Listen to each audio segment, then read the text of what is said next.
Differential equation of second order with variable coefficient. तो आज के टॉपिक के अंदर हम पढ़ने वाले हैं लीनियर डिफरेंशियल इक्वेशन। तो लीनियर डिफरेंशियल इक्वेशन क्या होती है, इससे पहले के लेक्चर्स में बहुत बार आपको टर्म बताई कि लीनियर कैसे पहचानेंगे, ठीक है। Linear differential equation, constant coefficient क्या होती है, वेरिएबल कोफिशिएंट क्या होते हैं, सारी चीज़ें आपको बहुत अच्छे से क्लियर है। इसीलिए हमने बेसिक को कवर कराया था, जिससे चल के आप यहाँ पर ना पूछें कि ये वेरिएबल कोफिशिएंट क्या होते हैं, लीनियर कैसे होती है, इसीलिए हमने बेसिक्स को आपको कवर कराया था, ठीक है।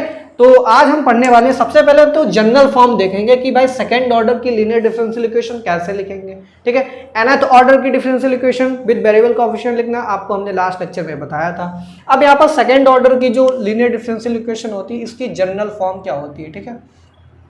तो सबसे पहले तो हम जनरल फॉर्म पढ़ेंगे इसकी, ठीक है। अब देखिए जनरल फॉर्म किस तरीके से लिखी जाती है। जनरल फॉर्म यहाँ पर सेकंड ऑर्डर की है, तो यहाँ पर सेकंड ऑर्डर का डेरिवेटिव टर्म आना चाहिए। फर्स्ट टर्म हमारा सेकंड ऑर्डर डेरिवेटिव का टर्म आ जाएगा, प्लस उसके बाद आपके पास सेकंड के बाद फर्स्ट ऑर्डर डेरिवेटिव है। जैसे आप पॉलिनोमियल लिखते हैं, सपोज इट क्वाड्रेटिक है, तो क्वाड्रेटिक में क्या करेंगे आप, सबसे पहले एक्स स्क्वायर प्लस आपका फिर लीनियर वाला टर्म x की पावर 1 वाला टर्म, फिर एक कांस्टेंट टर्म आता है, और इज इक्वल टू में अगर जीरो है तो जीरो, नहीं तो फिर अगर कुछ और टर्म आ रही तो वो लिख सकते हैं, ठीक है। तो यहाँ पर क्या होता है, डेरिवेटिव सेकंड ऑर्डर आएगा, फिर फर्स्ट ऑर्डर आएगा, ठीक है। फिर उसके बाद जीरो ऑर्डर मतलब बाई सिंपली हो जाएगा। फिर यहाँ पर एक इसके साथ d y over d x के साथ एक कॉफिशिएंट होता है, इसको बोलते हैं P बोलते हैं, ठीक है। और एक बाई के साथ कॉफिशिएंट होता है, इसको हम Q बोलते हैं, और इज इक्वल टू में यहाँ पर लिखा होता है R, ठीक है। ये हमारे पास एक linear differential equation of second order with variable coefficient. अब आप कहेंगे यहाँ पर वेरिएबल कोफिशिएंट कहाँ पे आए, तो भाई ये जो डेरिवेटिव के साथ जो कोफिशिएंट P है, यहाँ पर बाई के साथ जो कोफिशिएंट Q है, और RHS में जो R लिखा है, ये जो हमारे पास कांस्टेंट्स हैं P और Q R, ये तीनों किसके फंक्शन है, x के फंक्शन है। यानी x हमारा वेरिएबल है, इसीलिए यहाँ पर कैसे कोफिशिएंट हो गए, वेरिएबल कोफिशिएंट हो गए। तो यहाँ पर आप क्या लिखेंगे, where P Q and R, ठीक है। P Q and R are the functions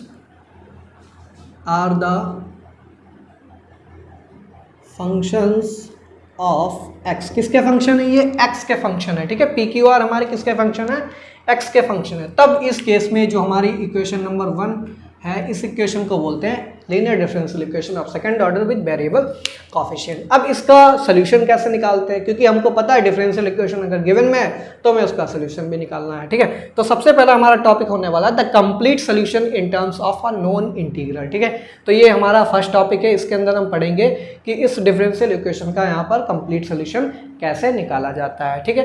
तो कंप्लीट सोल्यूशन निकालने के लिए सबसे पहले देखिए यहाँ पर हम लिखेंगे सोल्यूशन।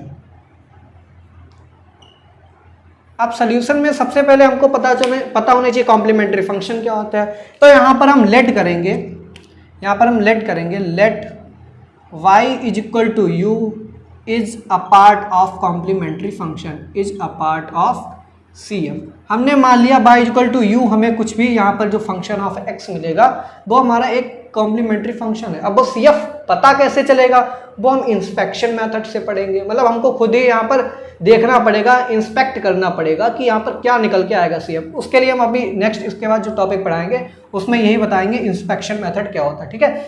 देखिए अगर y इक्वल टू यू हमारे पास पार्ट ऑफ कॉम्प्लीमेंट्री फंक्शन है, तो आपको पता है कॉम्प्लीमेंट्री फंक्शन में RHS क्या हो जाता है, जीरो हो जाता है। तब उस केस में R की वैल्यू यहाँ पर जीरो हो जाएगी, d2y over dx square plus p times dy over dx plus qy equal to zero हो जाएगा, जब हम केवल कॉम्प्लीमेंट्री फंक्शन की बात करेंगे। और कॉम्प्लीमेंट्री फंक्शन हमने u लेकर के चला है यहाँ पर। अगर ये complementary function y equal to u है तो ये इसको सेटिस्फाई करना चाहिए। अगर ये सेटिस्फाई करेगा तो y की जगह u पुट कर देंगे, तो इसकी वैल्यू क्या आ जाएगी, इक्वल टू जीरो। इसको आप बोल देंगे इक्वेशन नंबर 2।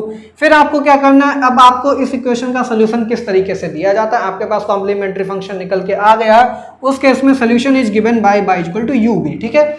जहां पर u आपको पता लग गया, u आपको इंस्पेक्शन मेथड से निकालना है, ठीक है। वो मेथड अब आपको नेक्स्ट टॉपिक जो पढ़ाएंगे उसमें बताएंगे कि आपको कॉम्प्लीमेंट्री फंक्शन कैसे इंस्पेक्शन मेथड से निकाला जाता है। फिर आपको b की वैल्यू और फाइंड कर लेनी है। जब आपको u और b मिल जाएगा तो इसी थर्ड इक्वेशन में u v की वैल्यू रख देंगे, आपको इस डिफरेंशियल इक्वेशन का सोल्यूशन मिल जाएगा। लेकिन आपको लग तो बहुत सरल रहा होगा कि सर ये तो बहुत ही सिंपल है, कॉम्प्लीमेंट्री फंक्शन हम निकाल लेंगे इंस्पेक्शन से। v की वैल्यू केवल फाइंड करनी है, u v की वैल्यू पुट कर देंगे, आंसर आ जाएगा। लेकिन अभी देखना ये बहुत लंबा जाएगा, 2 से 2.5 पेज तक भी आपका सोल्यूशन जा सकता है, ठीक है। लेकिन हम आपको बहुत अच्छे तरीके से समझाएंगे, बिल्कुल डिटेल में। हालांकि उसकी डेरिवेशन आपको कोई भी कराएगा नहीं, लेकिन मैं आपको यहाँ पर डेरिवेशन इसकी कराऊंगा, ठीक है, बिल्कुल कंप्लीट डेरिवेशन। क्योंकि आपका जो पैटर्न रहने वाला है शायद ऑब्जेक्टिव टाइप का पेपर है, तो टीचर क्या करेंगे, शायद आपका ये लेफ्ट भी कर दें कोचिंग वगैरह में। लेकिन आपको जब तक कंसेप्ट नहीं क्लियर होंगे तब तक मज़ा नहीं आएगा, ठीक है। तो कंसेप्ट के लिए, क्योंकि आपको हर क्वेश्चन में यही प्रोसीजर फॉलो करना है, तो आपको प्रोसीजर तो पढ़ना ही पड़ेगा, ठीक है। तो इसलिए हम आपको बिल्कुल कंप्लीट प्रोसीजर बताएंगे। तो y इक्वल टू यू भी आपका यहाँ पर क्या हो गया, सोल्यूशन हो गया। तब आपको उस केस में क्या करना है, सबसे पहले आप इसको करेंगे डिफ्रेंशिएट। तो यहाँ पर लिखिए differentiate with respect to x, ठीक है। तो थर्ड को आप डिफ्रेंशिएट करेंगे तो बाई वन का मतलब dy ओवर dx होता है। तो प्रोडक्ट रूल लगाइए, u इंटू क्या हो जाएगा, dv ओवर dx हो जाएगा। फिर b को छोड़ेंगे, ये du ओवर dx हो जाएगा, ठीक है। फिर से आप डिफ्रेंशिएट करेंगे एक बार बाई वन को, तो ये बाई टू हो जाएगा, मतलब d2y ओवर dx स्क्वायर। फिर इसकी वैल्यू क्या निकालेंगे, सबसे पहले इसको डिफ्रेंशिएट, यहाँ पर प्रोडक्ट रूल लगेगा। तो u into d2b over dx square हो जाएगा, ठीक है। प्लस db ओवर dx को छोड़ेंगे तो ये हो जाएगा du ओवर dx हो जाएगा, ठीक है। प्लस फिर आप इसमें प्रोडक्ट रूल लगाइए, तो v को छोड़ा d2u ओवर dx स्क्वायर हो जाएगा। फिर du ओवर dx को छोड़ा आपने, तो ये हो जाएगा हमारे पास dv ओवर dx। ये बाई वन और बाई टू की वैल्यू निकल आई है। अब आपको क्या करना, बाई वन और बाई टू की वैल्यू पुट कर देनी है in equation number 1। Putting by one and by two in equation number 1। Equation number 1 में आपको पुट कर देनी है। जब आप इक्वेशन नंबर 1 में पुट करेंगे तो d2y ओवर dx स्क्वायर की वैल्यू बाई टू है, और बाई टू किसके इक्वल है, इसके इक्वल है, ठीक है। तो यहाँ पर आप पुट कीजिए, तो देखिए यहाँ पर कितना निकलेगा आंसर। और यहाँ पर dy over dx, du over dx, ये भी dv over dx, du over dx, दोनों कंबाइन होंगे तो 2 times dv over dx, du over dx हो जाएगा, ठीक है। तो बाई टू की वैल्यू देखिए हम यहाँ पर पुट करेंगे तो क्या निकल के आएगा हमारे पास, u into d2b over dx square plus 2 times dv over dx into du over dx, ठीक है। प्लस में क्या आएगा, v into d2u over dx square, ये हमारी हो गई बाई टू की value, plus p times by one. तो बाई वन की वैल्यू क्या है हमारे पास, बाई वन की वैल्यू हमने यहाँ से निकाल ली है, तो बाई वन की वैल्यू पुट कीजिए, u into d b over d x हो जाएगा, ठीक है। Plus v into d u over d x हो जाएगा, ठीक है। ये हमारे पास बाई वन की वैल्यू पुट कर ली। इसके बाद q इंटू बाई की वैल्यू क्या निकाली, u भी निकाली, तो u भी हो जाएगी यहाँ से, ठीक है। इज इक्वल टू r हो जाएगा, ठीक। अब हमको क्या करना है यहाँ पर, सबसे पहले second order derivative d2b over dx, क्योंकि u तो हमें पता ही लग गया तो उससे कोई छेड़खानी नहीं करें। हमको जो अननोन है, अननोन क्या v है, तो यहाँ पर जो डिफरेंशियल इक्वेशन फॉर्म करेंगे वो हम v के टर्म में फॉर्म करेंगे, इसलिए हम b वाला पहले सेकंड ऑर्डर डेरिवेटिव निकालेंगे, उसको कॉमन लेंगे, फिर first order db over dx को कॉमन निकालेंगे, फिर लास्ट में b को कॉमन निकालेंगे, ठीक है। तो यहाँ से सेकंड ऑर्डर की तो केवल एक ही टर्म मिल रही, तो यहाँ से क्या आएगा, u into d2b over dx square आ जाएगा, प्लस अब यहाँ से db ओवर dx को कॉमन, एक तो यहाँ से कॉमन आएगा और यहाँ से db ओवर dx कॉमन आएगा। तो यहाँ से जब आप कॉमन निकाल लेंगे तो हमारे पास क्या बचेगा, ये 2 टाइम्स du ओवर dx बच गया, ठीक है। और यहाँ से जब आप dv ओवर dx निकालेंगे तो यहाँ से क्या बचेगा, प्लस pu बच जाएगा, ठीक है। यहाँ से pu कॉमन आ जाएगा और बाहर क्या आ जाएगा, ये dv ओवर dx आ जाएगा, प्लस अब आपको क्या करना, v की टर्म बाहर निकालनी, तो यहाँ से v की टर्म मिलेगी और यहाँ से v की टर्म मिलेगी। तो यहाँ से जब आप v की टर्म निकालेंगे तो यहाँ पे बचेगा d2u over dx square, plus यहाँ से टर्म निकालेंगे v की, ठीक है, यहाँ से भी v की टर्म निकलेगी, प्लस du ओवर dx, और ये p मल्टीप्लाई में चल रहा है, ठीक है, प्लस q इंटू यू हो जाएगा, ठीक है, इज इक्वल टू r। ये हमारे पास कॉमन निकल के आ गया। अब इसकी वैल्यू देखिए, इसकी वैल्यू इक्वेशन नंबर 2 में इज इक्वल टू 0 आ रही है, ठीक है। तो इसकी वैल्यू में पुट कर देनी फ्रॉम इक्वेशन नंबर 2, ठीक है। तो यहाँ पर लिखेंगे फ्रॉम इक्वेशन नंबर 2, यहाँ पे लिखिए फ्रॉम इक्वेशन नंबर 2, ठीक है। तो सेकेंड इक्वेशन का यूज करने के बाद यहाँ से क्या निकल के आएगा आपका d2b over dx square plus ये क्या हो जाएगा, यहाँ पर लिखेंगे pu, ठीक है, pu plus 2 times du over dx और बाहर चल रहा था db ओवर dx, ठीक है। इसकी वैल्यू 0 है तो 0 इंटू बी क्या हो जाएगा, 0 हो जाएगा, इज इक्वल टू आर। ये हमारे पास कितना आएगा आंसर। अब हमको क्या करना है, यहाँ पर u भी चल रहा था साथ में, इस u को हमको एलिमिनेट करना है क्योंकि स्टैंडर्ड फॉर्म में सेकंड ऑर्डर जो डेरिवेटिव है उसके साथ कोफिशिएंट केवल 1 होना चाहिए। तो इस u को आप क्या कीजिए, डिवाइड कर दीजिए।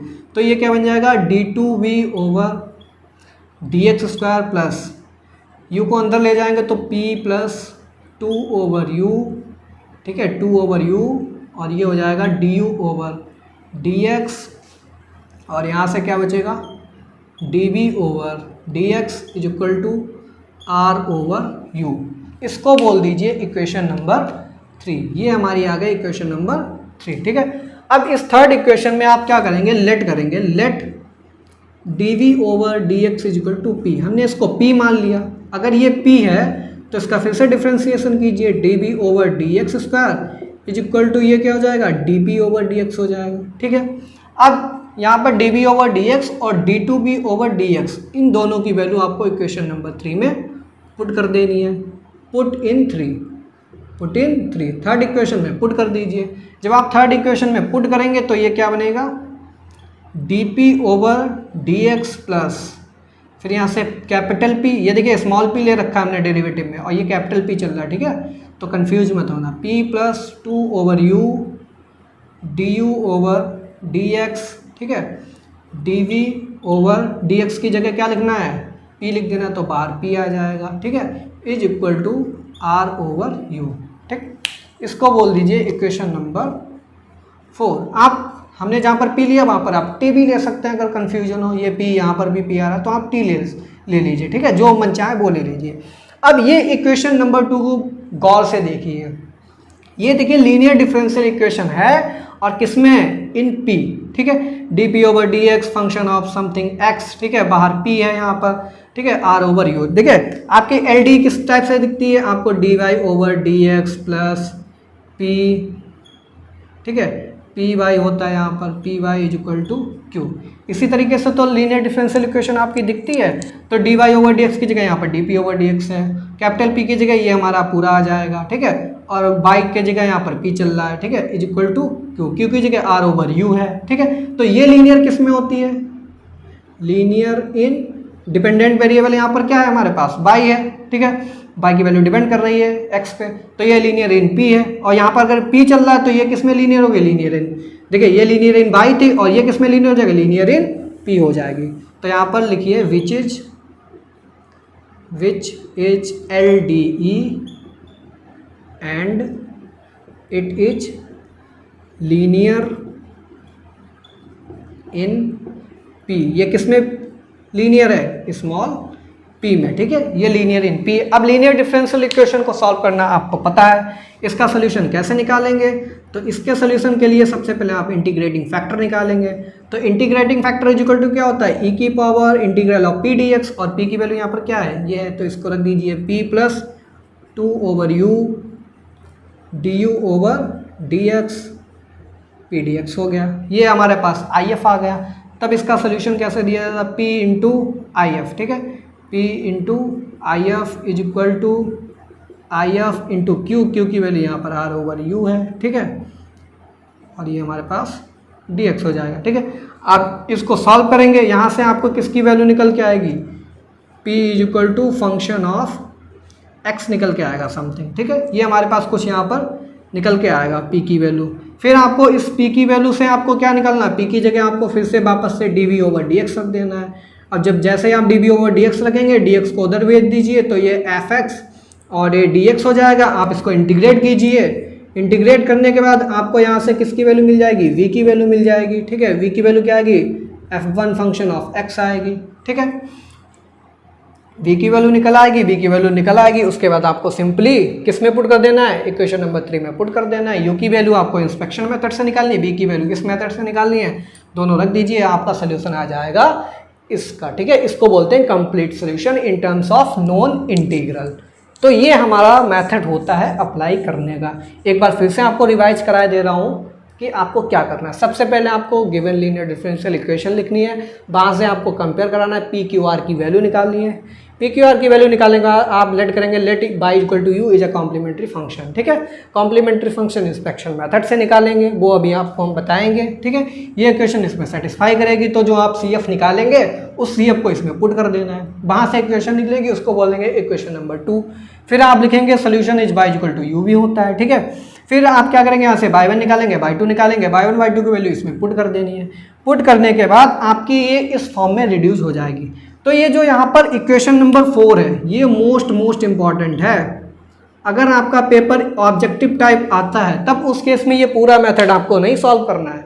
सिंपल से आपने u की वैल्यू निकाली कॉम्प्लीमेंट्री फंक्शन और सीधे कॉम्प्लीमेंट्री फंक्शन की वैल्यू यहाँ पर रख देनी है, u की वैल्यू यहाँ पर रख देनी है और डिफ्रेंशिएट कर देना है। p की वैल्यू ऑलरेडी आपको गिवन में है। ठीक है, r की वैल्यू गिवन में है, u की वैल्यू भी आपको पता लग गई और p किसको लिया, p जो हमने लिया dv/dx को लिया। ठीक है, और v ही हमको निकालना था। सीधे आप इस इक्वेशन में पुट करेंगे, वहाँ से p की वैल्यू निकलेगी, p की वैल्यू निकालने के बाद डायरेक्ट वहाँ से v की निकलेगी, v की वैल्यू रख दीजिए, आंसर आ जाएगा। तो ऑब्जेक्टिव टाइप पेपर में आपको ये कुछ गाथा नहीं लिखनी, यानी कि यहाँ से लेकर के यहाँ तक कुछ भी आपको नहीं सॉल्व करना है। सीधे आप u की वैल्यू निकालने के बाद इक्वेशन नंबर 4 को मेमोराइज कर लीजिए, इसमें कॉम्प्लीमेंट्री फंक्शन की वैल्यू रख दीजिए और इतने में आपका आंसर आ जाएगा।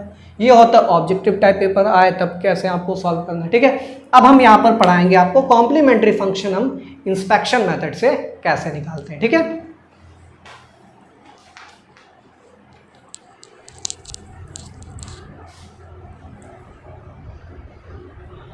अब हम यहाँ पर इंस्पेक्शन मेथड देखेंगे। ठीक है, तो यहाँ पर हम राइट डाउन करेंगे, देखिए इधर हम लाइन ड्रॉ कर लेते हैं। ठीक है, टू फाइंड, यहाँ पे लिखिए टू फाइंड सी एफ। ठीक है, to find C F by inspection method, by inspection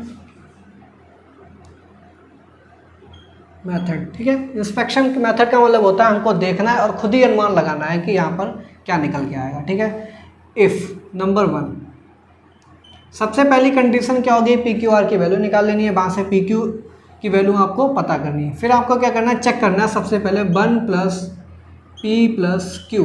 आपको ये यहाँ पर कंडीशन सेटिस्फाई करा के देखनी है। अगर ये इज इक्वल टू 0 आती है तब उस केस में हमारे पास then y is equal to e की पावर x जो होगा वो हमारा कॉम्प्लीमेंट्री फंक्शन का पार्ट हो जाएगा, is a part of complementary function CF। ठीक है, सेकेंड केस पे आते हैं, if 1 - p + q is equal to 0। अगर ये कंडीशन आती है तब उस केस में हमारे पास कॉम्प्लीमेंट्री फंक्शन क्या होगा, then y is equal to, देखिए यहाँ पर +p था, यहाँ पर -p है, केवल ये डिफरेंस है, जो +p था तो e की पावर x आया, -p है तो यहाँ पर e की पावर -x हो जाएगा, is a part of complementary function. ठीक है, एक कंडीशन नंबर 3 पे चलते हैं, इफ़। ठीक है, कंडीशन नंबर 3 देखिए यहाँ पर क्या है, कॉम्प्लीमेंट्री फंक्शन निकालने के लिए m² + mp + q is equal to 0। ठीक है, अगर ये कंडीशन सेटिस्फाई हो रही है तब उस केस में कॉम्प्लीमेंट्री फंक्शन क्या होगा, then y is equal to e की power mx is a part of complementary function. ये केस नंबर 3 होता है। केस नंबर 4 पे चलते हैं, इफ p + qx। ठीक है, p + qx निकालेंगे, अगर इसकी वैल्यू 0 के इक्वल आ रही है देन तब इस केस में कॉम्प्लीमेंट्री फंक्शन क्या होगा, then y is equal to x is part of complementary function. ठीक है, ये 4th कंडीशन हो गई। 5th कंडीशन पे आते हैं। 5th कंडीशन में क्या है, इफ़ 2 + 2p, ठीक है, 2 + 2 + 2px plus q x square plus q x square is equal to 0। ठीक है, अगर ये कंडीशन सेटिस्फाई कर रही है उस केस में तुम्हारा कॉम्प्लीमेंट्री फंक्शन क्या होने वाला, then y is equal to x square is part of complementary function. ठीक है, केस नंबर 6 केस की बात करते हैं। तो 6 केस में क्या होगा, if m minus one plus p m x, ठीक है, plus p m x plus q x square is equal to 0। अगर ये केस आता है उस केस में क्या होगा, then y is equal to x की power m is a part of complementary function. तो टोटल यहाँ पर 6 मेथड्स होते हैं इंस्पेक्शन मेथड में। तो इंस्पेक्शन मेथड में आपको सबसे पहले फर्स्ट पे जाना है, फर्स्ट कंडीशन पुट करेंगे, अगर 0 के इक्वल आ रहा तो सही है, नहीं आ रहा तो सेकंड पे जाएंगे, सेकंड पे भी नहीं आ रहा है तो आप किस पे जाएंगे, फोर्थ चेक कीजिए, ये भी 0 नहीं आ रहा है फिर आप किस पे जाएंगे, फिफ्थ चेक कीजिए, फिफ्थ भी नहीं आ रहा है फिर आप क्या करेंगे, या तो थर्ड आएगी या फिर 6 वाली प्रॉपर्टी आएगी। ठीक है, तो सिंपली आपको ज़्यादातर फर्स्ट सेकंड से ही क्वेश्चन मिल जाते हैं और फिर आपके बाद 4 और 5th। ठीक है, तो इन 4 कंडीशन से आपका क्वेश्चन सॉल्व हो जाता है। ये वाले 3rd और 6th कभी आपको उसकी ज़रूरत नहीं पड़ने वाली है।